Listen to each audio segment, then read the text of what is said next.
recruiting a different caliber of player from some of the other places I've been at. You know, I was a graduate assistant at Miami, so, you know, we were recruiting the same type of player there. But, you know, you hone in on, you know, the top prospects, and you get after them as hard as you can from all avenues, and making sure that every coach is a part of that. And that might be the biggest difference, is each kid we recruit, somehow every coach can be a part of that recruiting process, so y'all have to be on your toes with each recruit that you're recruiting. With spring ball starting in a few weeks, I know obviously coming in fresh, trying to get a new system put in. What are you looking for to kind of see at spring ball from your guys? Is there anything in particular you're wanting to see you kind of grow in? Well, it's going to be a new scheme for them. You know, it's going to be a little bit different than what they've done in the past.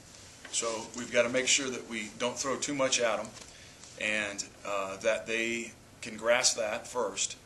But besides that, you know, I want to make sure that they're playing physical, that they're playing hard, and like I touched on, I want them to be effective pass rushers. So we've got to put an emphasis on that this spring as well.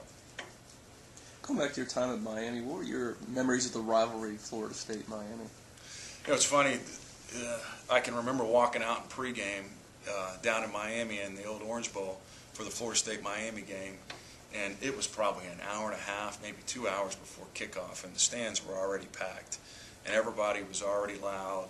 The players were at an enthusiastic high that they weren't for any other game that we played in that year.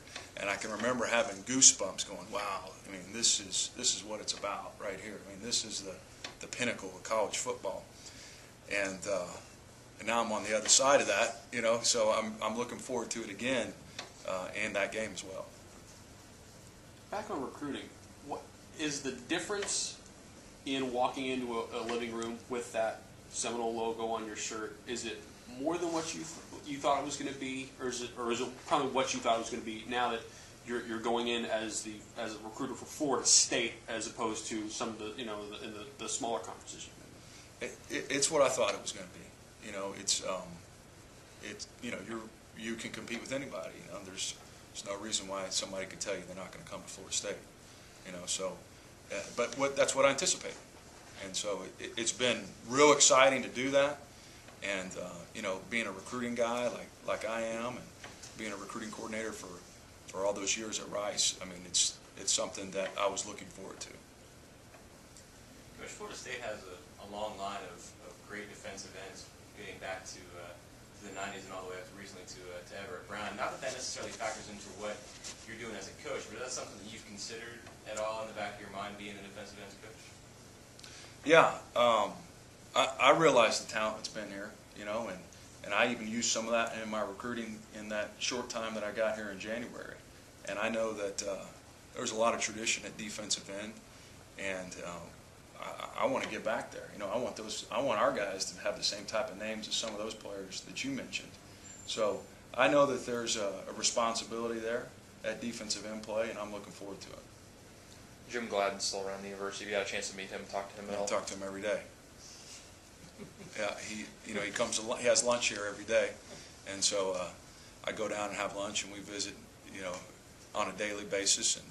And he's a very good person, very good, loyal Florida State fan, and an excellent coach. And I've enjoyed our conversations. We've talked about the past and, you know, some of his philosophies in defensive end play, and looking forward to continuing to build that relationship with Coach Gladden. Coach, what will your geographic responsibility be in recruiting? What areas do you cover?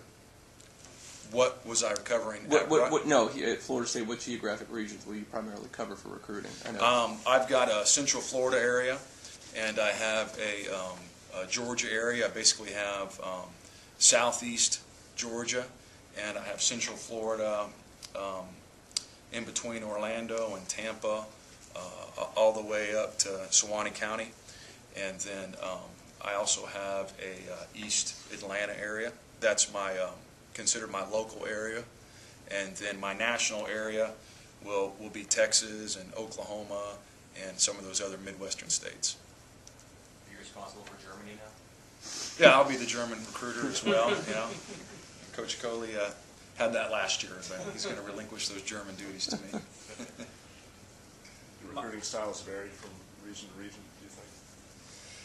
think, I think that you know, prospective student athletes are different in different parts of the country, and they may look at different things to interest them than others. So you got to know that going into it, and how to you know, address what's best about Florida State in a way that they're going to like and the way that they're going to understand. I definitely think that. Your experience in Texas probably helps in that regard. Yeah, With some of yeah, those kids. yeah. I think so. Yeah. You know, I've recruited there almost my whole career. You know, even when I was at Tulsa, I was a Texas recruiter, and I've got a lot of great relationships there, and I understand those high school coaches, and you're right. I think I understand those kids really well. Seems to be so many high energy guys on the staff, from head coach on down, and it seems the new guys are bringing in a good energy too. How much is that? How much are the kids starting to feed off that? You know, like through the workouts and things. I think the kids, you know, every day in those workouts seem to give a little more and to understand our expectations and to feed off our energy, as you said. I think you can see the progress every single day. Now, there may be a lull there where, you know, things get hard and they may want to back off, and we won't let that happen. But I have seen it every day, an improvement in their attitude and their efforts in our off-season workouts. You and Coach Higgins are obviously going to have to work pretty closely together on the defensive line. How's that relationship formed so far? What have you guys been kind of doing to prepare for the spring? It's been great. I mean, Coach Higgins is an unbelievable man and an excellent coach, and you know what he knows about Florida State and what it's been like in the past and where we are now and where we need to go. I'm really looking forward to that. He's a guy. We actually have, you know, the same philosophy in a lot of our techniques. We've been able to meet on that on a daily basis, and we're using the same buzzwords.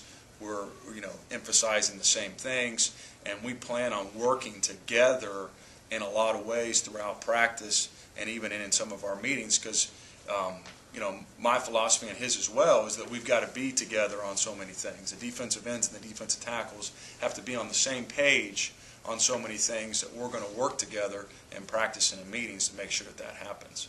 And you know, I'm really looking forward to working with Coach Higgins.